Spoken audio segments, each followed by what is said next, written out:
Okay. So the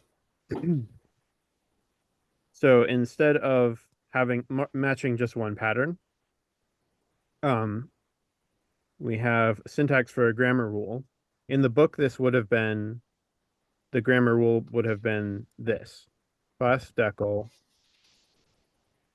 uh goes to class and then identifier. So identifier is sort of a wild card for like any identifier, but class matches the literal word class. But the thing is, this rule is or like all the grammar rules are already at the stage when it's past the lexer. So we've already done the lexing. We've already turned the literal string class into a token of type class. So that means we need to translate the grammar rules into versions that use our token names. So that's the first change. So you can see this rule needed to be, okay, we have a token of type class followed by a token of type identifier. So that's what we're going to check for. The other change that we need is this does not say anything about how to construct the abstract syntax tree out of the resulting pieces. So in the macro, we have to supply that functionality for each node type ourselves. Because this says like what the grammatical structure is, but it doesn't say how we encode that in Rust data structures. So the in general, we have to also provide this function, which takes some pile of stuff that we've parsed, like these are the pieces that you parse out when you make a class declaration, and then turn it into an instance of whatever type of node this is. So in this case, declaration. So we'll see how much time this really saves. I suspect it'll save some time just on all the code for like picking a thing apart into its individual pieces, but there's no getting around writing these functions um to turn it into AST. So now we're gonna try to. So does that make sense, or is there anything I can go Th- into more detail? No, no, that helps a lot. Yeah, I mean it's kind of iterative, but yeah, for me. Hmm. Okay. So right. So the thing we need to change though is we were literally looking for for class, I think. So let me see what happens here. And there's a uh okay, I had a command I was running just so we could see the generated code. I think it was, yeah, this. So um cargo expand prints out the expanded code with the macros expanded, and then and then that's a huge giant blob of code. So and I just grep for the thing we care about, which is the function class decal. So here's what it's making. So it is looking for token type class. That's good. Why is it doing that? Because we Right. passed class. So we had like a whole bunch of cases. Right. So this is the case where we have a literal string. But what we want is for it to check to genericize over this. We want this to be just like the token name and then always match against token type with that name, right? Okay, so I think we need to change this syntax a little bit. So if we pass string literal, we can always tell it's a string literal. When we pass class, we can try to parse arbitrary identifier. This might work.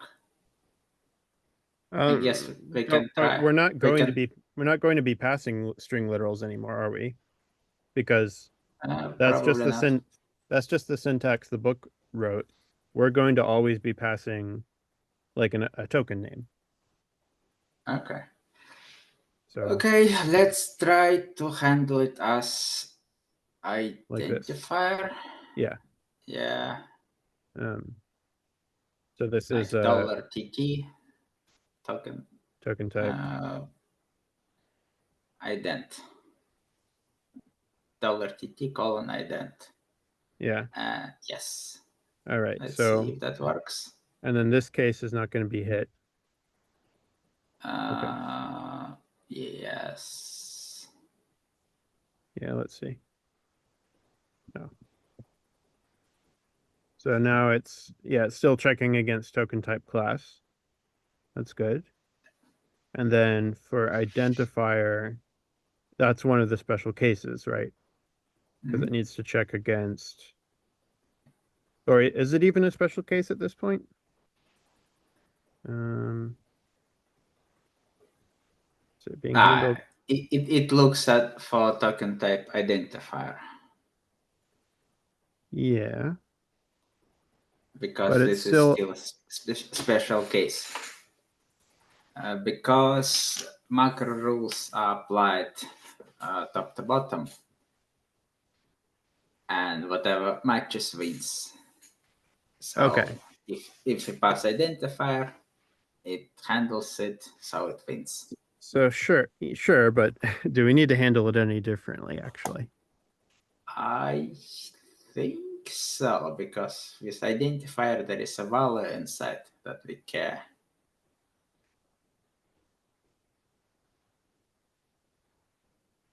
With the class, we don't care. Yeah, we're just consuming it. Okay, Yes. cool. So this will be sort of a default for any token type which we just consume. Yeah. And then special cases go above it. All right, sounds good. And then literal, this doesn't happen, I think, because we've already Yes. processed into Lex tokens. Okay. Yes. We might deal with literals later, but yeah, for now we don't need it. Okay. So I'm why is gonna it fail? just bring up. Yeah. That's so look at the output of the test again. It thinks Unexpected it's end of. fine. I think that we told it to expect this error. Oh. Okay, so it works. Yeah. Class declaration full. Magic. Okay. So it works. But Wait, is that there a passing? is that a Yeah. valid complete program? No. No, not in the full grammar, but in this like Not according to what we have. Yes, it's a valid complete program. yeah. All right, let me bring up the grammar again just to have a reference. Okay. So right. Yeah, so to sort of get to why we're working on this particular rule, it's because at the top level you have declaration. Oh, does that mean any number of declarations? Okay. Yes. Guess we have to handle it. Okay. So a declaration is one of these things. This is the first thing it can be. So I think what we have is that, and then we're slowly adding the pieces because it needs to be able to understand what this question mark means and what parentheses mean and what star means. So Okay, let's try to add inheritance. yeah. So so this will be this part. Parent, yeah. But this is called left paren. And this is called no. That's not a literal token. Okay. This is called a part of. less. No, it's not that either. This is part of the grammar saying that inheritance is optional. Well, yeah, that's what the parentheses and question mark mean. Yeah, but we're not going to have them literally in the program code. It's going to be either class identifier less than one more identifier or class identifier, and that's it. Oh, wait, I thought we were trying to build in this meta syntax here for star and stuff, because like that just affects how you're parsing it. So what we're trying to parse now is class declaration, and that's going to be parent name. So if it's present in the Yeah.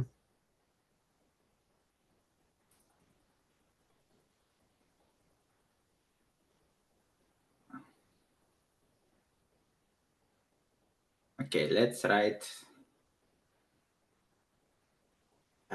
two valid programs that we're trying to parse. Let's go down to tests. Mhm. So what? So first valid program is this one, class foo. And second program, we define class foo inherited from bar. That's what we're trying to parse. There is no parents here. Parents are part of the grammar that describes the structure. Yeah, I know. So are you So saying that the recursive macro we're writing just won't handle that because it's we need to modify the macro so it checks if stuff inside parents is present. If it's not present, it produces none. If it is present, it produces some. yeah. Okay. So that means, but okay. So is the macro checking for parens? Or Parents is there is no parents. Parents is a grouping for macro syntax. okay. So are you saying that there will be two calls to the macro like this? No. There Yeah. will be just one call, and this call should handle the parentheses. Okay. Just making sure. Next, we don't have the string literal less than symbol. Yeah. It It's should called less. be whatever token.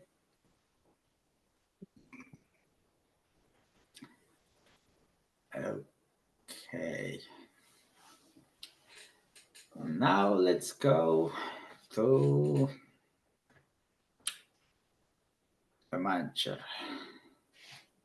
So what we're going to parse is going to be a token tree and question mark. So let's copy a block with like mange tokens, for example, lines 44 to 58. Yeah. Let's just go of Below probably. so Okay, identifier gets replaced with sub3 probably. Dollar sub3. So would subtree have the parent class TT. name in? Then question mark. so that's picking out this part, right? That's picking up everything inside parents. Okay. What figures out the grouping, the parentheses grouping? So this question mark. So TT is special. It's called token tree. So token tree can be any single token, or it can be everything inside curly braces, everything inside square brackets, everything inside parents. So TT is handling the grouping for us. Yes. Like Because so if we had a nested one, right?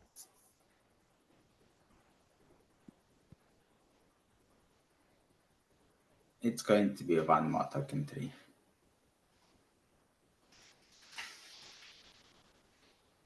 But so this would pick up that somehow. Yeah, it will pick up everything inside parents. Okay. Now, if we had other stuff after it, because I know that we have like a tail token tree here. Yeah. So what we're trying to match currently is the parents and the question mark. Everything after that goes into tail. okay. So tail isn't one token tree. This is a star here. Yes. So it tries to. Tail is, So tail is any number of token trees. yes. Okay. So when it tries to get one token tree, that means Yes, it's one grouping. just one, Okay. one grouping. Makes sense. Great. Okay. So this is what we have. Yes. So Now let's go. So we have this. Yep. We think So this means, so because of the question mark, this means possibly parse. no, this is not that kind of question mark. This is question mark as a regular token because to make it special syntax, we need to use dollar and parents in front of it. Right now, question mark is just a regular syntax, at least in my understanding. That way is going to be optional. Like this. How do I say it's a literal question mark? No, just like this is a literal question mark. If you add dollar sign in front of the parents before subtree, it's going to be two symbols to the left. Okay. I think this is what we want then, right? Because this is the thing that we're given. So we want to just get this. Yes. And then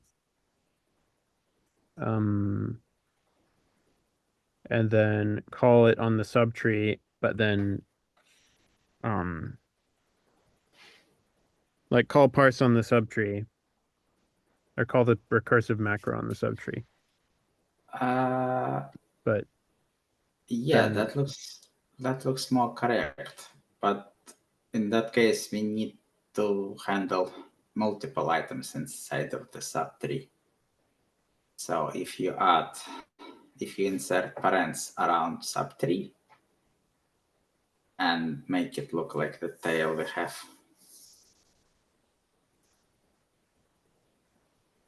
So between dollar sign and subtree add opening parent. Left, right. like Yes, this. here. Yes, closing right after TT and between, yes, here we want plus probably. One symbol to the right and plus, yes. So this means this is a rule for how to parse. Yeah. This means we're looking for parentheses. Yep. Inside of parentheses, there can be as many token trees as it can, but at least one. It must be followed by a dollar sign. Yeah, we need the dollar sign to assign it to variable. Okay, so it's kind of like this. Yes. All right. So that we need to try to parse everything from the subtree. Mhm. And then if it fails,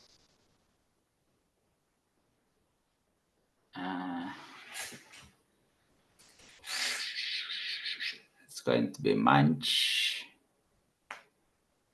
Yeah, I'm just trying to think through.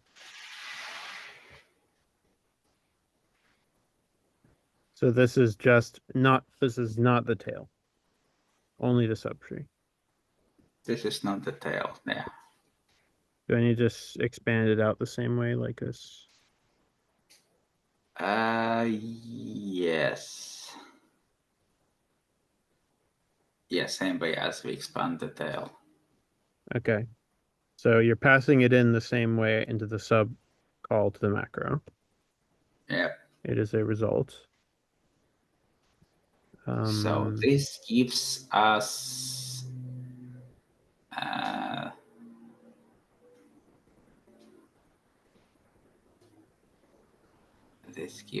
what?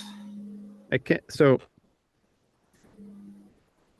we somehow have to figure out this entire subtree might be nothing. Because that means that like the optional aspect of it. Yeah. So this subtree is a parser. We need to run it on the token. If it fails, we ignore the result and produce none. If it succeeds, we keep the result and produce some result. But okay, but if it fails due to not being formatted correctly, so Then we it need, either has to be formatted correctly or it has to not be there. It can't be yes. just something else, right? Like Yes. this has to fail and not be ignored. Yes, that is correct. Actually, it can be ignored, but the next file, the next partial will see greater sign and will complain on that. Hmm. Okay. It's composition of multiple parsers. It doesn't. Okay. So because there might be this might be a badly formatted class declaration, but a correctly formatted something else. Is that the idea? If it's correctly formatted something else and it's supposed to be parsable. Yeah. Okay. Well, that doesn't sound right to me, but I'll do Well, it. how could it be? Because aren't the braces required for the class? Like, how could it ever be correctly formatted? Well, we haven't gotten to the braces yet. That's this last Okay. part of the rule. So we're just trying to get this part yet, right? Here.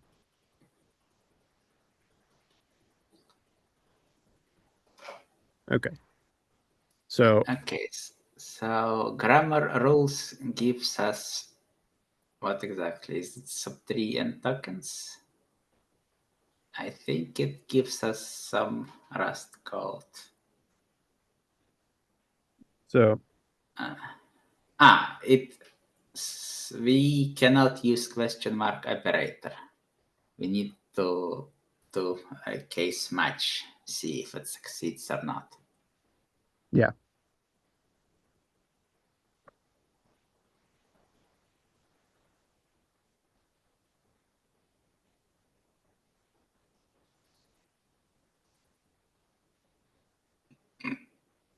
Okay. And if it is okay, If it's okay, this is REST and tokens. Well, sub3 tokens. yeah.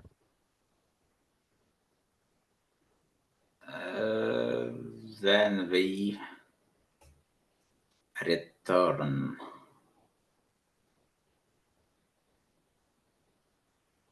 then we recursively call Mm-hmm. Then we call it on the macro on. rest. Yes. Wait, what? Grammar room, ident tokens. We recursively call it. Yes. Oh, we need to actually all these other So ones we have to declare let's. tokens. Yeah. So we need to figure out what you consume. So We don't consume anything at first. Right, because you just parse the subtree. So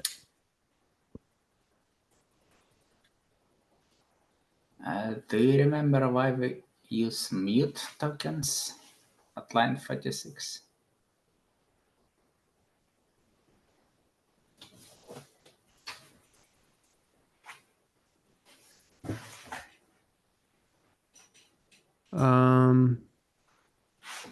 not really. Okay. So we have to we just consume the first one, but then we're passing around the identifier for the tokens. Yeah, further down. So does it not? Does it just keep shadowing, I guess? Yeah, it keeps shadowing. Okay. And we consume the first one because we know that this is identifier. Okay, so I guess So I'll do that. So we we probably don't even need it. okay. You want to just assume that it's called tokens? I don't really get, so we're passing around this identifier. Do we actually need to? Okay, let's go back to the code. Yeah. So Right. line 63. So we got sub3 and tokens are the leftovers. Mm-hmm. Is that's correct?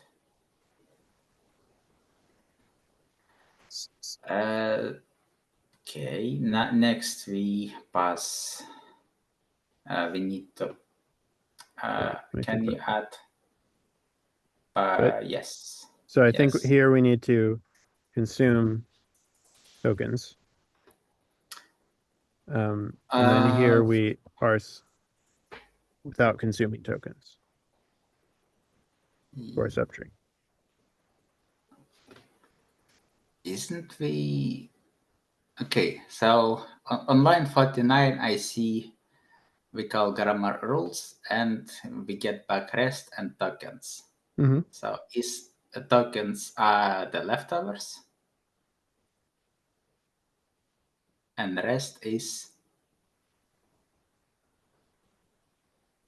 All right, let's look through this case again. So we consume one because we're consuming the identifier token. yeah. If it's correct, then we call the recursive rule to parse the rest, Yep. and we get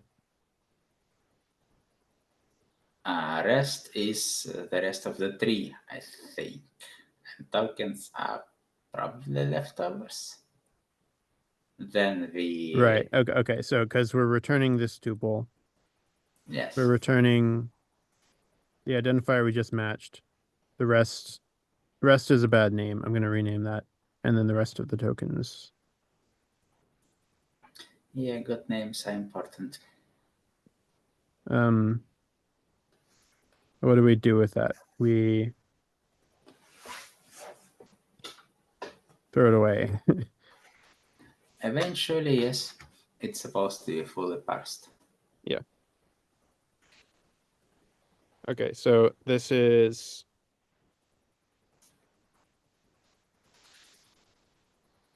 what are we doing this? So remaining ASD.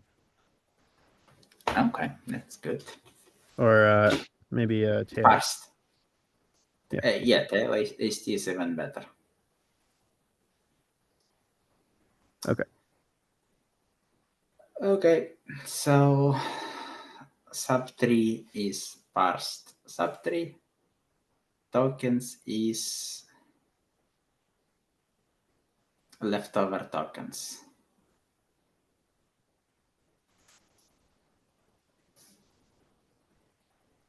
Okay. And next we need to call grammar rule on leftover tokens.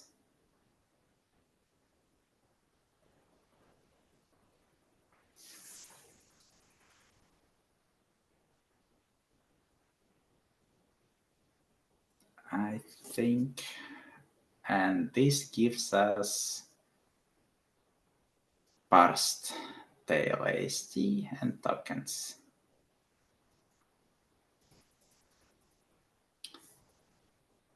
We can use question mark operator here. Okay. And then we wrap parsed subtree AST into sum and produce a tuple with that of that with parsed tail AST. So sum. Why did we need to put tokens into here?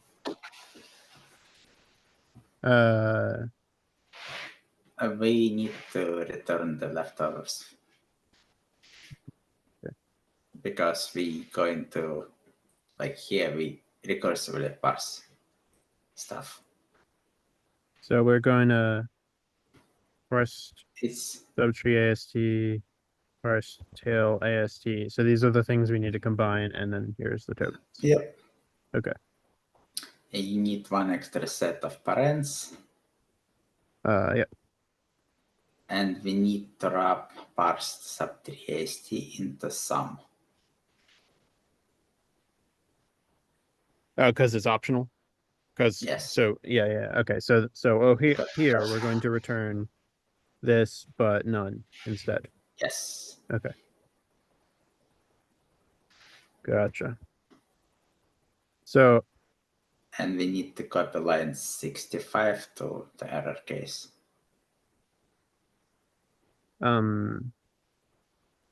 Sorry. Line 65, copy it to line 69. But it's no longer leftover tokens, it's just tokens. Okay, cool. Cool. Now I get it. So leftover, so when we parse this, we will have some this takes care of consuming the correct amount of tokens. Gotcha. Yes. So we really line need we do nothing with the error? No. Okay. So match arms have incompatible types. Why? Because the consumer function we made, it assumes that we pass it only the identifier and that's it. We need to go back to our consumer function.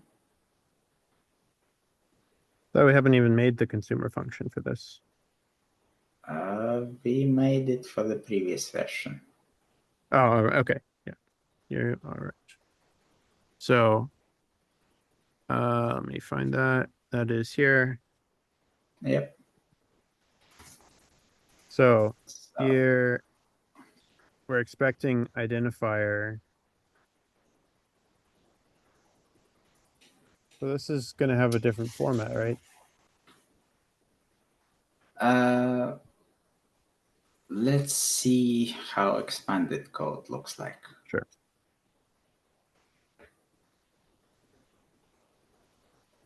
Okay. Class identifier. Then Okay, it looks horrible. it does. So we're good here, but we're trying to parse the tail. Yep. Let first token close that. If it's less, so this does look like correctly expanded code Yep. for the subtree. Yep. So then we So- return. Yeah, that signifies end of the list. Yeah. So we're returning.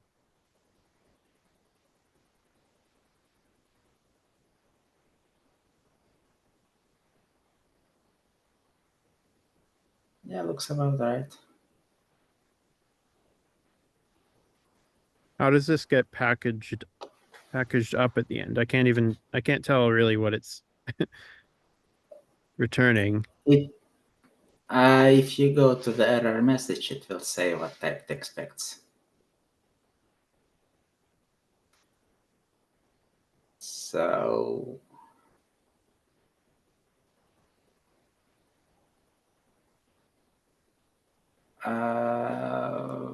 there is option advance.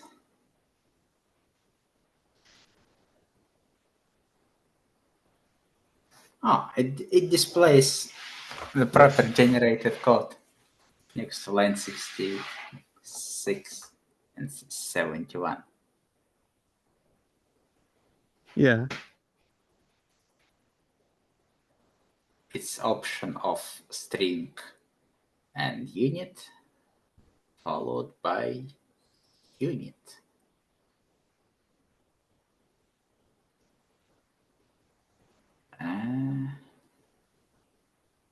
I think it should be.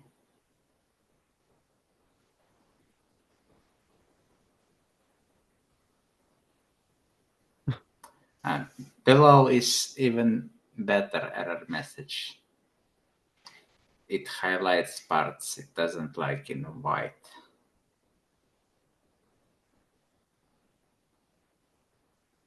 This.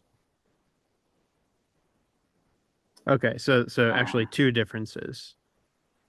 Okay. So reference to token. So we're somehow like we're somehow accumulating references. Let's try to fix one of those first. Mm-hmm.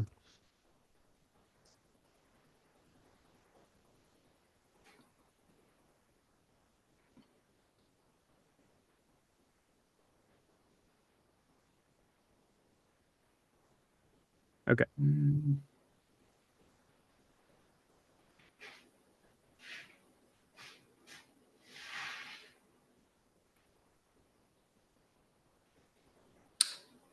Tokens.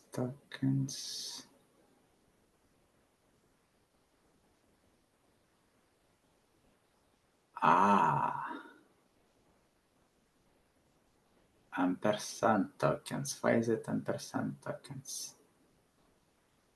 So here we needed a reference to a Yeah, slice, but here we don't. Square brackets change it into slice. Okay. And then the and gets it out of slice. Something like that. Okay. Yep, let's try that.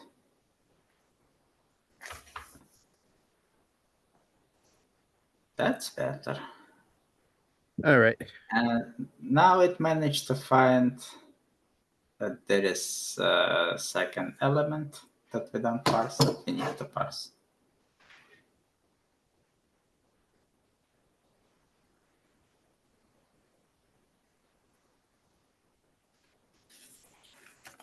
Okay. So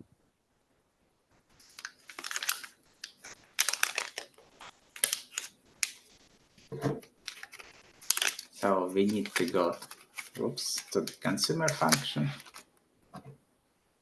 mm-hmm. So now it's like if In the type signature, I replace unit with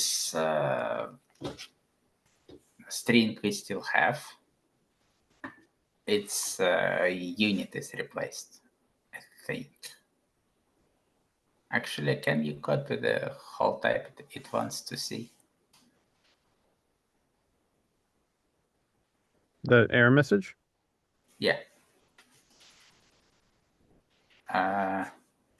Yeah, it's a string tuple. Yeah, this abomination next to your cursor. Yeah. Okay. So this is because it's nested with the, so it's going to keep happening, right? Because Yeah, we're, it will keep it building up recursively. yeah. So we replace this with the parsed subtree thingy, Yep. and then this And then is parent name. Yeah.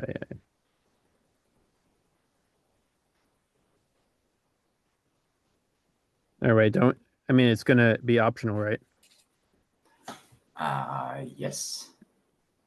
But it's still parent name in our terminology. Then there is unit, and I think that's it. So parent name, we can Oh, because use it's map. also an option. Yeah. No, we can use map method to change it from borrowed string to own string. Dot map.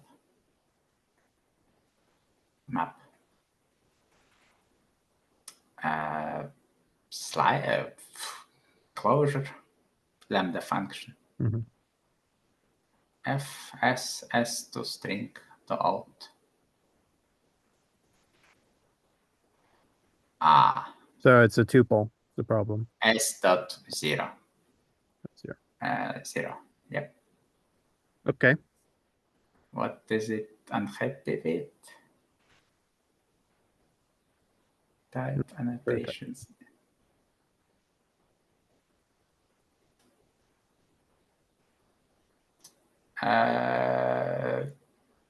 Okay, that doesn't help.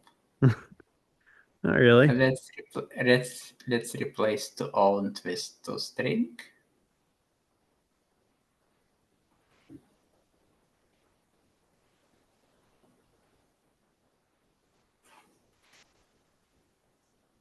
Well, we just told it it's this.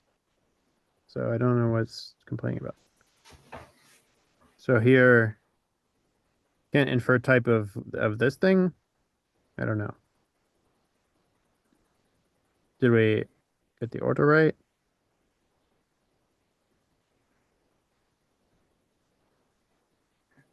Okay.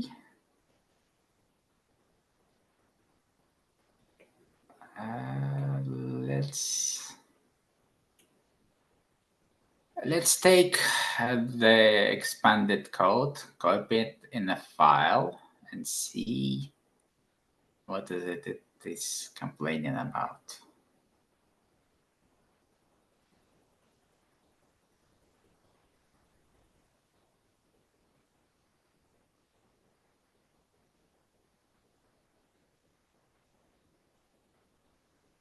Let's go in here. Yep, you need to comment yes.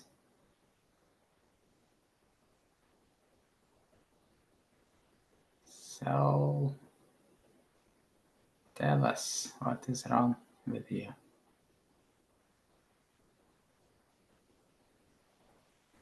Tokens type parameter E. Okay.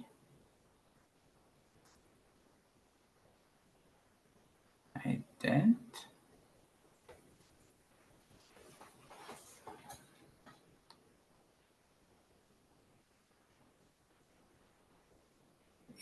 It doesn't know that this is logs error. Well, we can help it.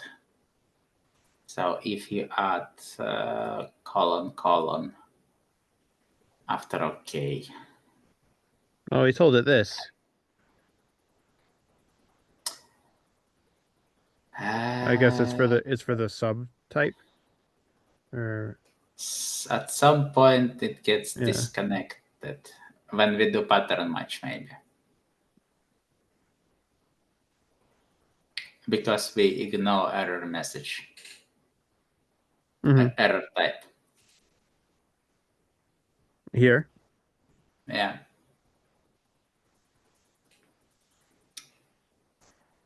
I think we're still going to ignore the error type, but we need to let it know that this is. Let's go to that OK, and let's annotate the error type there. Don't think you can wait Here. on this side now. Yes. So right after OK, add colon, colon. Less than, greater than. Well, the turbofish. So we're casting to. I've kind of We're forgot how not turbofish. casting. We pass underscore, comma, underscore. And this is error type. So that would be log syntax error. Yep. No, Are you happy now? no. Same. Let's add it here as well.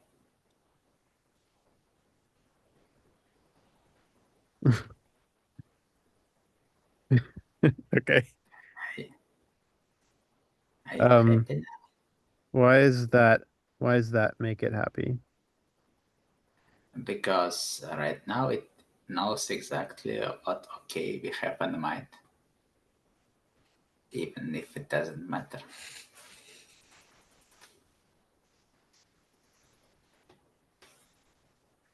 I guess. So why did that not come up until we had this nested parsing?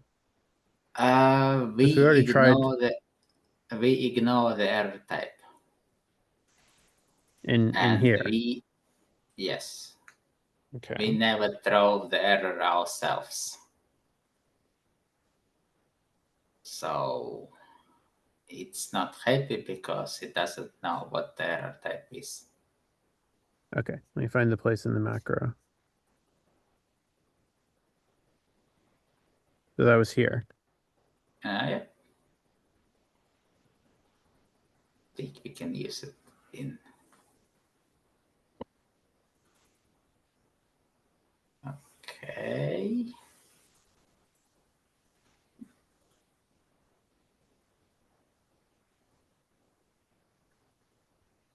Let's see if tests are passing. I didn't make it expect the right thing. It doesn't matter. So Yay, it works. there we go. It works, yeah. That's awesome. So now it's parsing body, I guess. Next, we need to parse body, yes. Oh, so how come Oh, okay. So now the first one does work because we've told it to expect something else. Or well, I mean, this throws an error, even though I think it shouldn't, right? Yet, because it should be optional. That's interesting. Yeah, that's.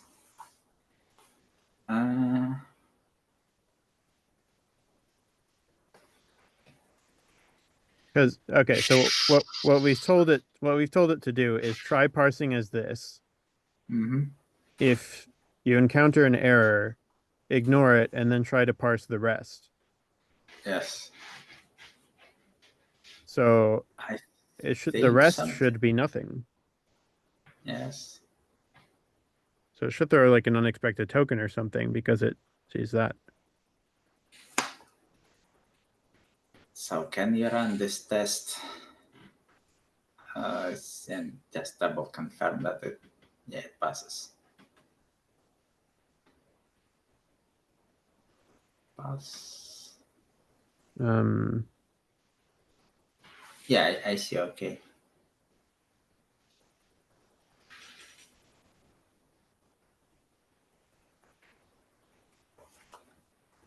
Okay, So so that this was saying that it parsed it okay? so it's saying we told it to expect unexpected end of file error. And it's saying that it did in fact do that. But it shouldn't.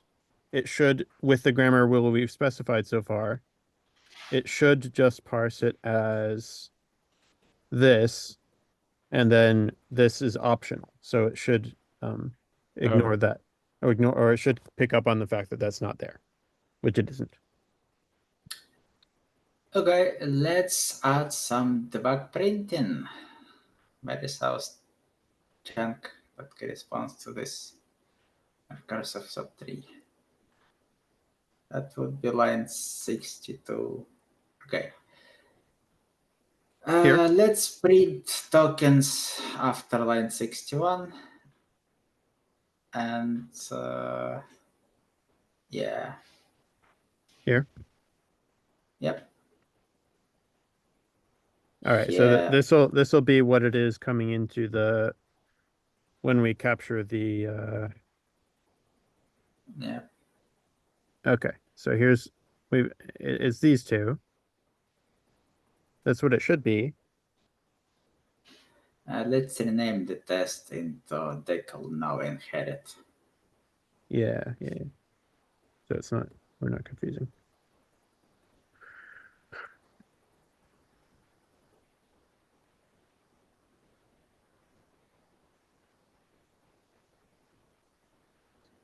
Empty.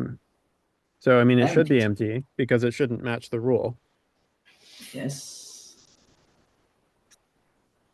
Okay, then why the reason it fails?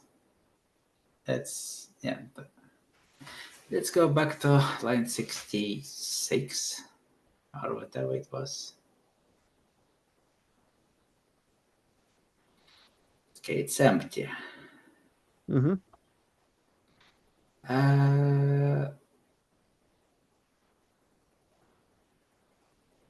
It should.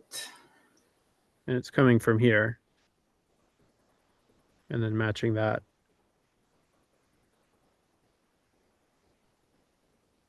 Which branch of the match statement on line 63 it produces?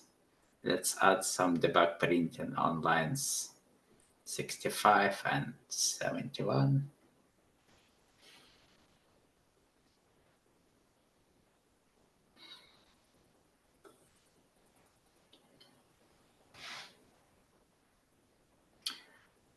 We expect it to be error because there is no Okay. it doesn't print anything. That's interesting. Okay. How? How does it print neither? I think we have return statement somewhere. In here. Yeah. So it's Do returning we- do we- from here. because it's not really a single function, it's a recursive abomination. Do we have return okay anywhere? So do I have to yeah, because it'll hit unexpected token. So you try to pass into here Yeah, return error. and it'll hit one of these. Yeah. So we shouldn't do that. Let's get rid of returns. So what are we doing? So instead of returning, we're just gonna keep bubbling up, I guess. Yeah, All right. it's just error.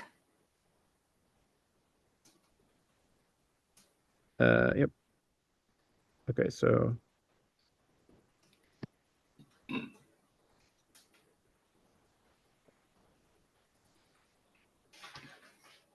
we're I gonna think return. problematic place is when we get identifier.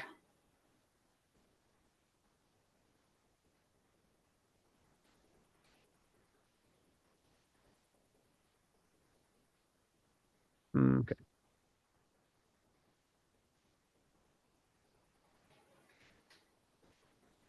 Maybe we can't even use question mark because Yeah, because question it, mark has a return built into it, or yeah. but we're Okay. supposed to be doing it in sub expressions and wrapping them in brackets. So okay. It doesn't matter.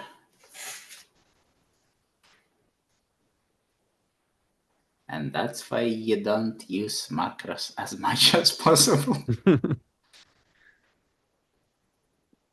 But it's a valuable experience. Yeah. Okay, let's look for question marks. The question mark when we try to find the identifier. Okay, it's here. Yeah, we need the pattern match instead of question mark.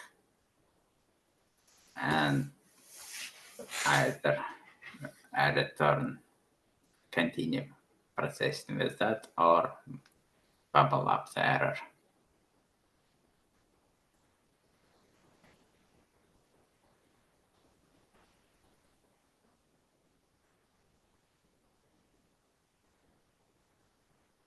So in OK branch, it's going to be parsed tail, AST, and tokens. I don't get why you can't use question mark. I thought that would be So what we fully have scoped to the code block. is a big ass function. Yeah. And as soon as it hits question mark, and there is an error, it just exits. Okay. It doesn't bubble up. No. Well, it bubbles up if you have regular functions, but we don't have regular functions. We have macro abomination. Okay. So okay, but it's function body scoped, not block scoped, because we're trying to It's use function body scope, but okay. everything is one single function. Yeah. Okay. Gotcha. So we can use this pattern because we're building these like block scoped pieces of this giant function. So we can use any pattern that doesn't exit out of the block. Yep. Okay. So yeah, so we'll have these.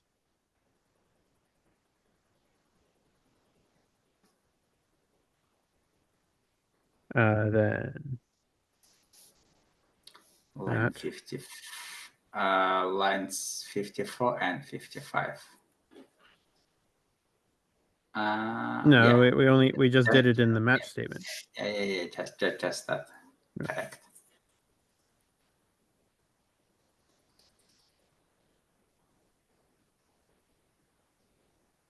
And then if it's an error, then we return the error. We pass it as it is. No, we pass, yeah. So instead of wildcard, you use E, error E, and pack it back up into error E. okay. And we can comment out line 55. Okay. Now we think this should make the test fail again. Fail. Okay. No. We have more question marks. Yep, probably. So here it's fine because it's top level though. Okay. I think. Yeah, we added question mark when we handle in a recursive case. Here. Yeah. Yeah. Okay. That's a problematic one. Yeah. So tokens get 0 and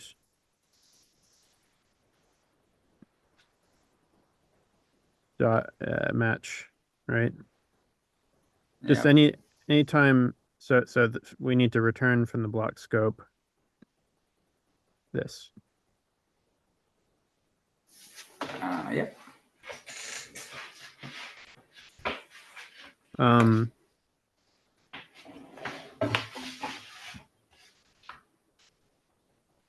Yeah, match first token.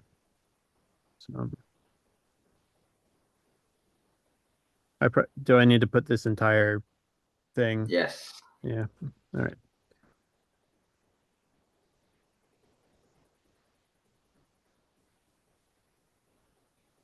Here.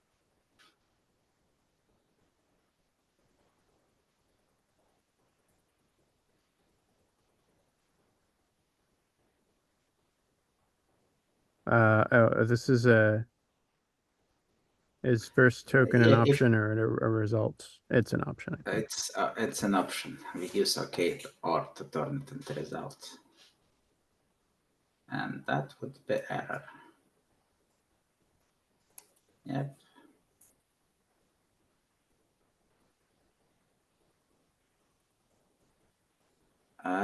You've removed let tokens equals. I don't. It's not much first token, it's much dollar tokens get 0.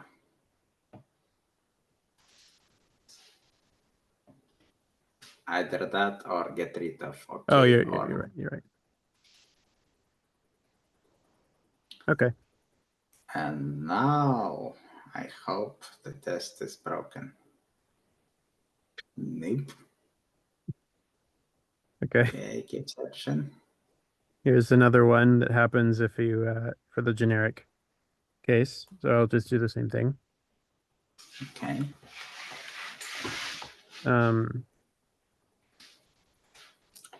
Okay, match that.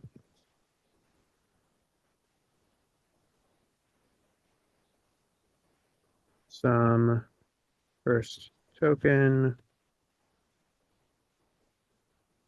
This. None.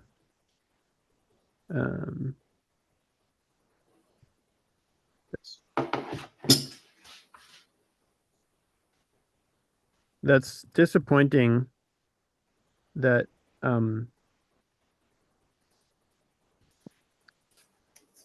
the question mark isn't block scoped. Like, is there any equivalent that is block scoped? Maybe monet. Error monet, either monet. They are not in Rust. Yeah. Okay, let's see if it works.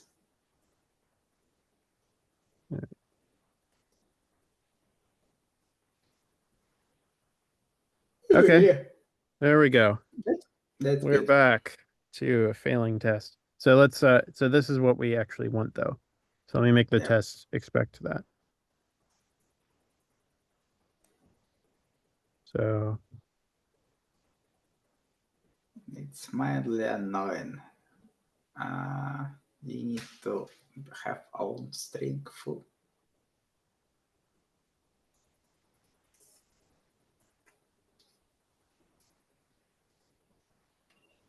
And a new vector.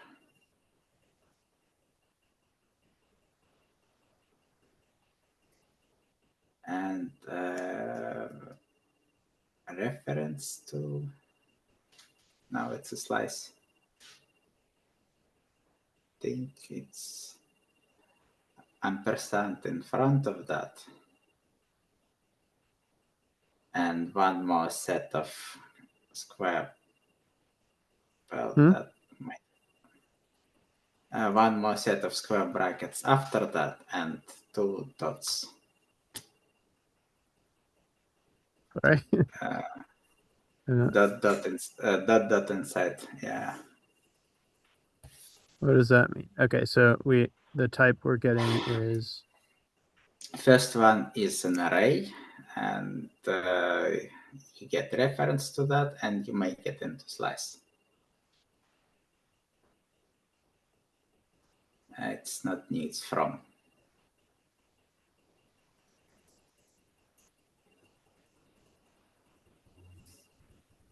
okay. Good. Awesome. We can get rid of debug print. Okay. Well, that was confusing. Somewhat.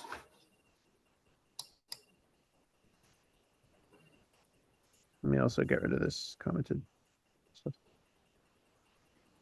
All right, how many more cases do we still have to do? 'Cause I can call Let's it take a for look at. today, but Yeah. We've Just got us. we've got the star thing. We've got or I think we'll need the special case for the star. mhm, and the pipe. For yeah, and that's going to be probably it. And then then maybe also these things. Or no, those are We already have them liter handled. so we have identifier. What about like anything else that we need to pull the lexeme or the data out of? Like a literal? Oh, well, it shouldn't be difficult. We had case for string literal when we've been pulling out data. It's Mhm. going to be similar. Oh, also it looks like sometimes you have a question mark without the parens. We can add parents of our own, it doesn't matter. Yeah. It's just a syntax. Okay. Nice. All right. Yeah. I feel like Yeah.